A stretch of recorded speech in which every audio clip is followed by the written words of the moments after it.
लालत है ऐसे ससुर पे इस दुनिया में। पता नहीं, मुझे ये नहीं लगता ये इंसान जिंदा क्यों है, क्यों आया है इस दुनिया में। क्या इसीलिए आया है कि अपने दोनों बेटों को मरवा दो, बहू की बेइज्जती करवाओ पड़ोसी अड़ोसियों से, बहू की इज्जत की धज्जियां उड़वाओ और अपनी नातनियों को घर से निकलवा दो।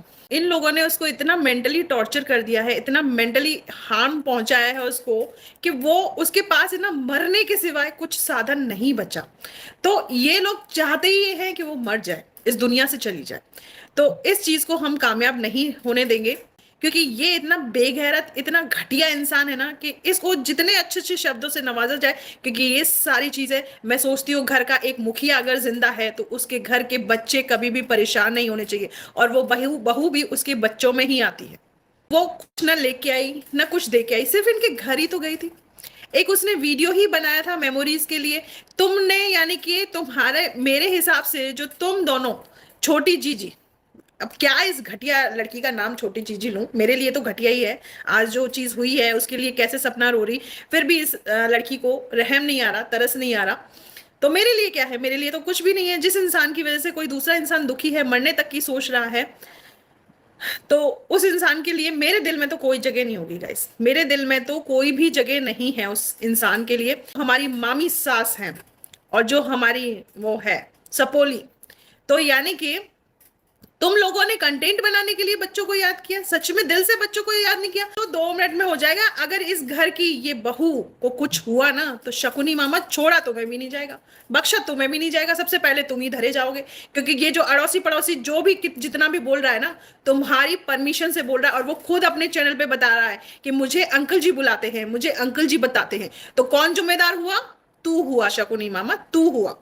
मैं कभी तुझे इस भाषा में बोलना नहीं चाहती थी, लेकिन तू, और तू ये भी मान लेना, अगर ये मेरे नक्शे कदम पे चली ना, तो कल सुबह ही तू जेल होगा, जेल में जाएगा सीधा, हरसमेंट के चक्कर में। क्योंकि एक दो बच्चों को जो औरत सोशल मीडिया पे छोटी छोटी वीडियो बना के, कपड़े लत्ते बेच के, इतनी बेचारी ऐसे से काम कर करके वो पैसा कमा रही है, अपने घर को पाल रही है, बच्चों को पाल रही है, तुमसे वो भी बर्दाश्त नहीं हो रहा। आज मेरे को वो पुरानी रेखा याद आ गई है, जो 2021 में इन्होंने जिस रेखा को मारा था, वो रेखा याद आ गई। पता है गाइस, मैं भी ऐसे ही रोती रहती थी 2 साल, 2021, 22, 23 में मैंने अपने आप को संभाला। और पता है, इसी वजह से मेरे आंसू नहीं आते, क्योंकि ये लोग इतने घटिया लोग हैं कि मेरे आंसू को भी डिजर्व नहीं करते। इतने हरामजादे लोग हैं कि मेरी आंसू को डिजर्व नहीं करते। मेरे को है ना सपना पे गुस्सा भी आ रहा है, क्योंकि मैं उसको अपनी अपनी छोटी बहन मानती हूँ। उसे ऐसे रोना ही नहीं चाहिए था, इनको मुंह तोड़ जवाब देना चाहिए था। जिस चीज के लायक है ना, उस चीज के लिए जवाब देना चाहिए था, ताकि इनकी पिछवाड़े जले। क्योंकि मेन तो इनको यही चीज खलती है।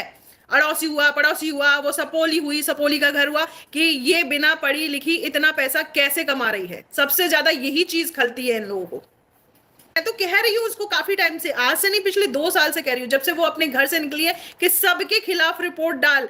जो घर है उस पे स्टे डाल, जो खेत है उस पे स्टे डाल। महाराज जाता है पड़ोसी भैया, है ना, खेत में। मतलब मैं वीडियो बनाती हूँ ना, तो उसे बहुत तकलीफ होती है। अब तू रोक ले भाई, रोक ले। पूरा सोशल मीडिया वीडियो बना रहा है तेरे लिए, है ना।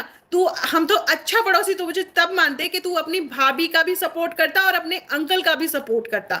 तू उनका सपोर्ट तो छोड़, मैं न जाने कौन से गांव की कितनी दूर की, तू मुझे तक घसीट रहा है, जा रहा है खेतों में कि ये अंकल जी का है, ये आंटी जी का है, ये राजवीर जी का, और सबसे पीछे कोने वाला वो सपना का, कोने वाला सपना का है। तुझे है ना कुछ पता नहीं है।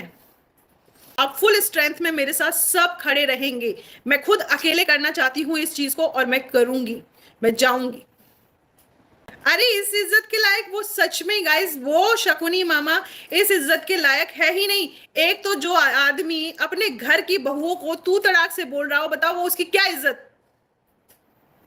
बिल्कुल यही होगा, क्योंकि ये घड़ा अब तलवे से ज्यादा ऊपर भर चुका है, तो ये घड़ा अब फूटेगा।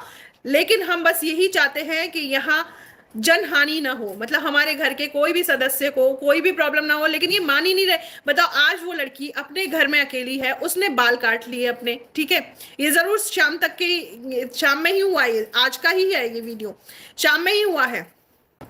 तो उसने बाल काट लिए, अब वो उन बालों को देख देख के रोएगी। अगर उसने रात को जो भी हुआ है, नहीं कमेंट शो हो रहा है, हो रहा है हल्का,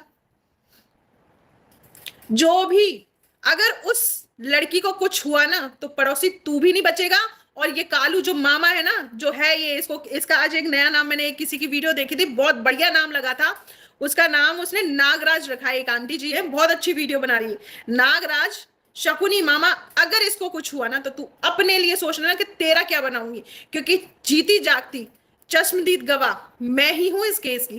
क्योंकि तुम लोग दूसरों की बेटियां लाते हो अपने घर में, उन्हें पागल साबित करते हो, उनसे बच्चे पैदा करवाते हो और फिर उन्हें छोड़ देते हो, ये काम है। और अगर वो ज्यादा कुछ बोलती है तो तुम उनके घर वालों के लिए गलत एफआईआर करवाते हो, झूठे इल्जाम लगाते हो, इवन रेप केस तक लगवाते हो तुम लोग, है ना। इस तरीके की 70-70 साल की बुढ़ियाओं की रेप बताओ 18-18 साल के बच्चे कर रहे हैं।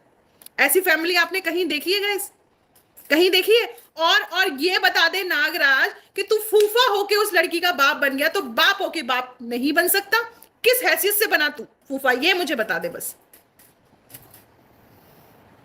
बिल्कुल, इसको ऐसा नाच नचाएंगे ना, जिंदगी भर याद रखेगा कि तू इसको छेड़ना। क्या घर नहीं आ सकती? उस घर में से भी आधे की हकदार है वो, तेरे खेतों में से भी आधे की हकदार है, लेकिन वो उसकी खासियत देख, वो मांग भी नहीं रही। सिर्फ तुझे क्या मांग रही है कि तू उसकी बेटियों को प्यार करे। तेरी बीवी जिस तरीके से उस नचनिया के साथ डोलती है ना, जो नई नई नचनिया आई अभी मार्केट में, उसके साथ डोलती है ना, ऐसे ही वो उसकी बच्चियों को भी प्यार करे।